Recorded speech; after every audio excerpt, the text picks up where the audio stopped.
I got a strange text from my husband's brother, Daniel. We were never close. He only messaged me when their father wanted something or when he needed to vent about family drama. The message read, "Hey, we're having a small family gathering this Sunday at Dad's house. It's important. Be there at 3 p.m. It's a surprise, so don't tell Ethan, just show up."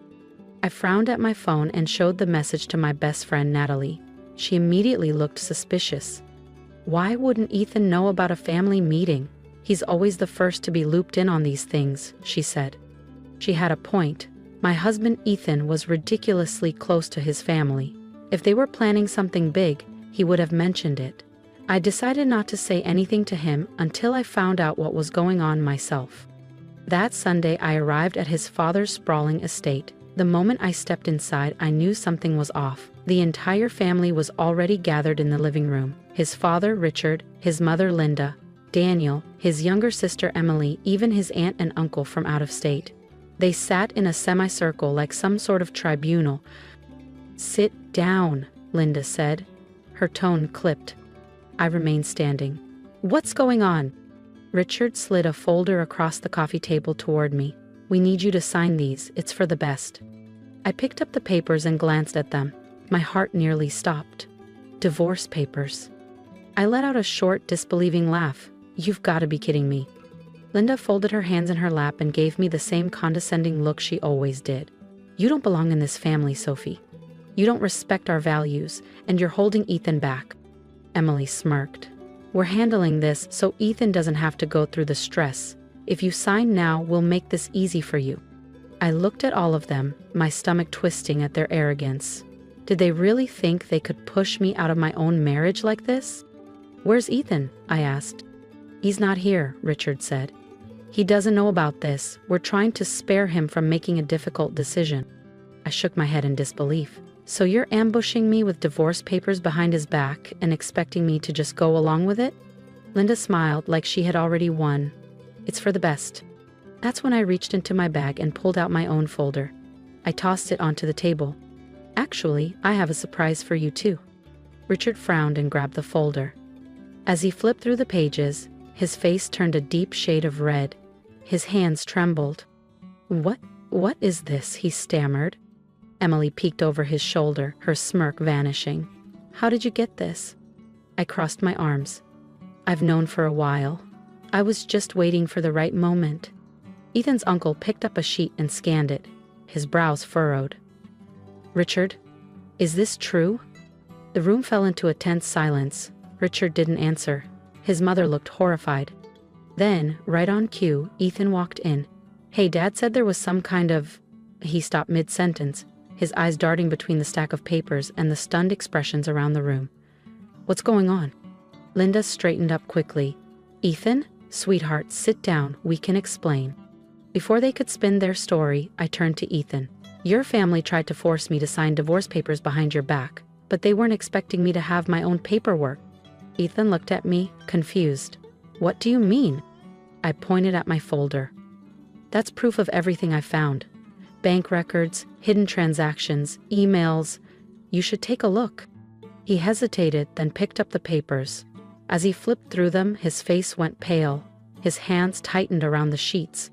"Dad, what the hell is this?" he asked, his voice unsteady. Richard said nothing. "Mom, tell me this isn't real," Ethan pleaded. Linda avoided his gaze. I stepped closer. "It's real, Ethan. Your father has been siphoning money from your accounts for years. Failed investments, shady business deals, even paying off Daniel's gambling debts. Every time they ran out of money, they took it from you." Ethan looked like he had been sucker punched. His breathing turned shallow as he flipped through the documents faster, panic creeping in. This can't be real." "Oh, it's real," I said, turning another page. "And it gets worse. See this? That's proof your parents used our house as collateral for one of their risky loans." Ethan's head snapped up. "They did what?" The color drained from Linda's face. His uncle exhaled sharply. "Richard, tell me you didn't." Still, no answer. Ethan turned back to me, his voice hollow. "How long have you known?" "Long enough," I said. I wasn't going to bring it up until I had undeniable proof. Ethan let the papers slip from his hands. He ran a hand through his hair, looking like he was about to be sick. Richard finally spoke, his voice gruff. "Ethan, we did what we had to. You wouldn't understand." Ethan cut him off. "No, you stole from me, lied to me, and you tried to force my wife out so you wouldn't have to face the consequences." Linda tried to reach for his hand. "Sweetheart, we can fix this." Ethan pulled away. "No, Mom, you can't." He turned to me, his expression filled with regret. "Sophie, I'm so sorry." I met his gaze and nodded.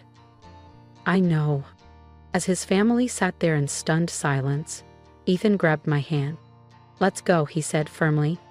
And just like that, we walked out together, leaving his family to deal with the mess they had created. That loan failed. If we hadn't caught it in time, we would have lost our home. Ethan's hands started shaking. He turned to his father, his eyes filled with anger and betrayal. "You did what?"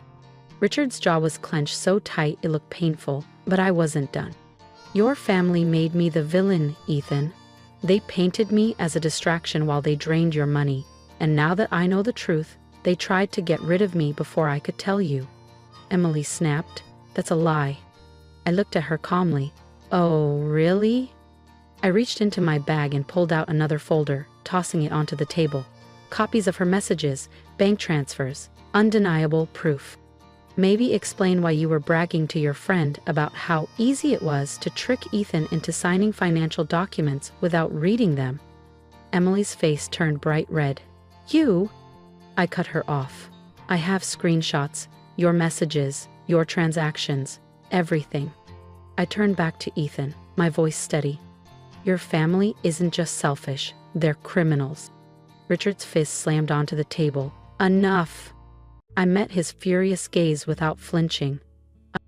"You don't get to decide that anymore." Ethan was breathing hard, staring at his parents like they were strangers. His mother finally spoke, her voice trembling. "Ethan, honey, everything we did was to help you. We were only trying to protect you." His voice was sharp, broken. "Just stop." His mother flinched. For the first time, she looked afraid. She realized Ethan wasn't under their control anymore. He looked at the divorce papers they had tried to force me to sign, then at the ones I had brought, the ones that would end their grip on him. His voice was quiet but firm. "What do we do next?" I smiled. "First," I said, sliding a pen across the table, "you sign my papers." Ethan stared at the pen. His hands were still shaking, but his anger remained. His eyes stayed locked onto his parents. His mother looked pale, her lips pressed into a tight line. Richard looked like he was about to explode. Emily was seething, her face red with frustration. If Ethan signed those papers, everything his family had built, their control over him, their access to his money, would crumble. Before Ethan could grab the pen, Richard jumped to his feet. His chair screeched against the hardwood floor. "No!" he roared, his voice low and threatening. "You are not signing that." Ethan flinched, but I didn't. "Oh, he's signing it," I said smoothly. "And after that, we're pressing charges, fraud, identity theft, stealing money, you name it. A forensic accountant is going to have a field day with this." Richard's face went beet red, his fists clenched so tightly his knuckles turned white. "You think you can walk into my house and threaten me?" he growled. I smirked. "Not a threat, just a fact." Linda's voice was shaky, but she tried to keep it calm. "Ethan, please," she begged. "Think about your family. Everything we did was to help you." Ethan looked at her, his voice broken but firm. "You stole from me. You lied. You almost made me lose my home." She reached for his hand, but he pulled away like her touch burned him. "Please, sweetheart," she whispered. "We love you." I let out a short laugh. Funny way of showing it. I turned to Emily, who had gone strangely quiet.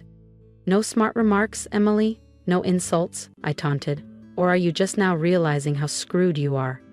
Emily's mouth opened and closed like a fish. She glanced at her parents, then back at me, then at Ethan. Then she snapped. "You want the truth?" she spat, stepping toward me.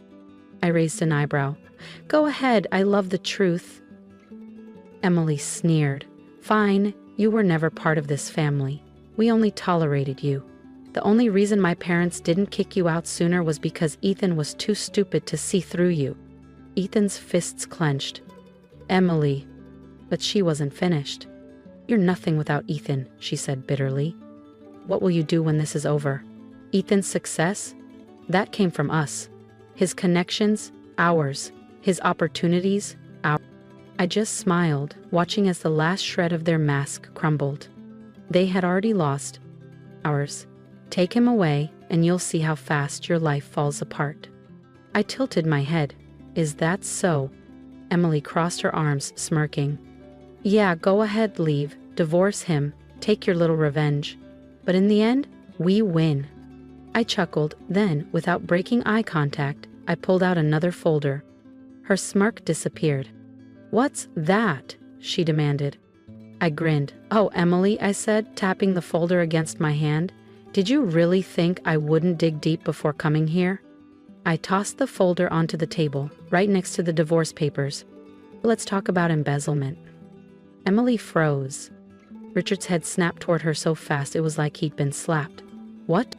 I nodded at the folder. "Turns out little Miss Perfect has been stealing money from her own family's accounts for years." Emily's face went pale. "That's a lie." I flipped open the folder and laid out the evidence. Bank records, fake invoices, payments to herself disguised as business expenses. I slid a specific page toward Ethan. "And the best part?" I smiled. "Recognize this name?"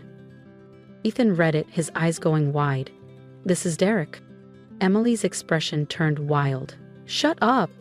Ethan looked at her, hurt and furious. "The Derek you said was just a friend? The guy you swore you never had anything with?" Silence.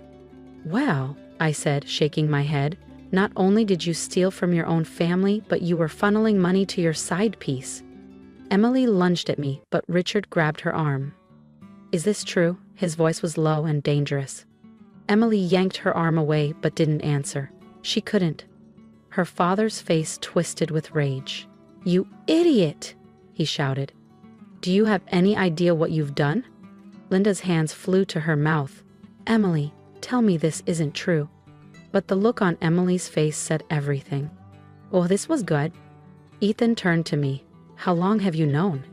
I shrugged. "A couple of months. I wanted to be sure before saying anything." He looked exhausted. Unbelievable. Richard was still flipping through the pages, his hands shaking.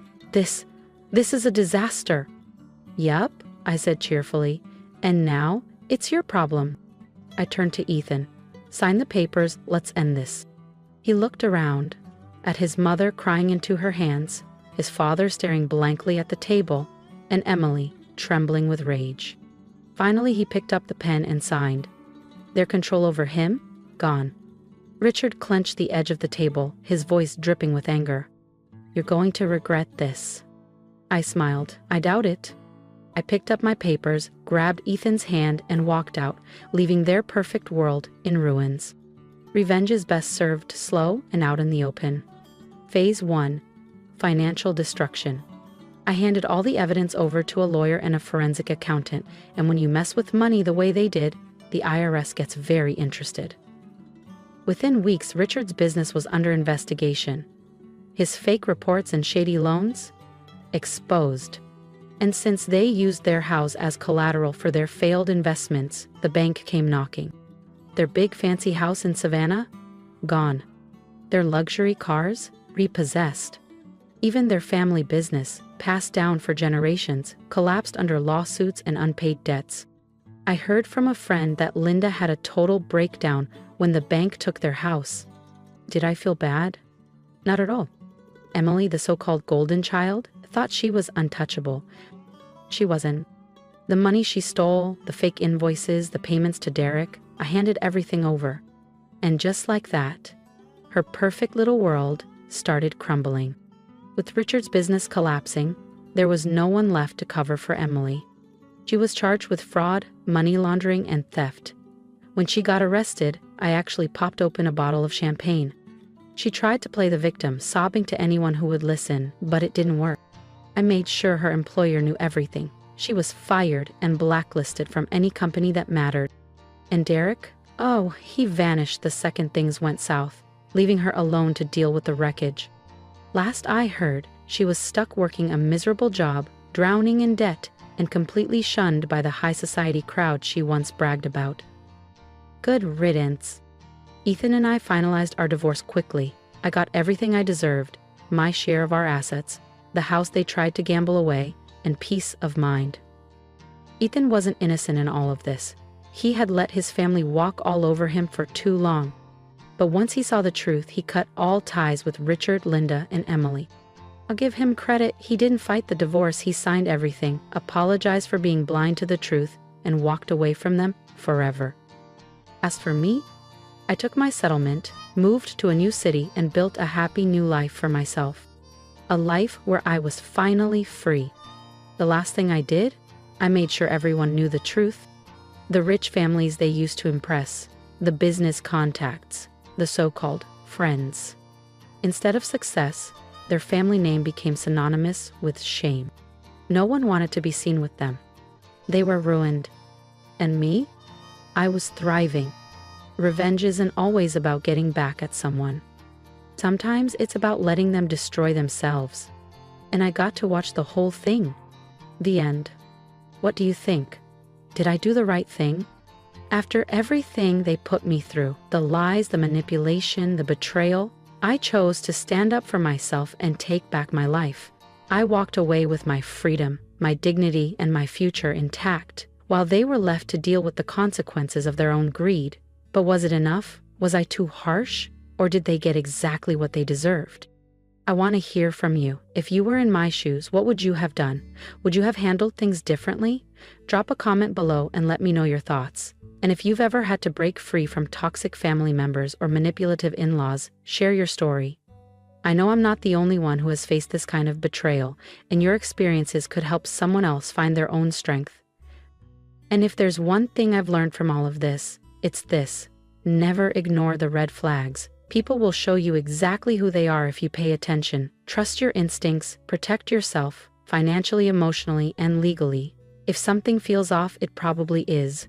You don't owe anyone your silence, your loyalty, or your future if they've already proven they don't deserve it. So tell me, what advice would you give to someone in my position? What lessons from my story could others apply to their own lives? Let's talk about it in the comments. And if you believe in standing up for yourself and never letting anyone take advantage of you, hit the like button, share this story, and subscribe for more. Because sometimes the best revenge isn't just getting justice, it's thriving despite them.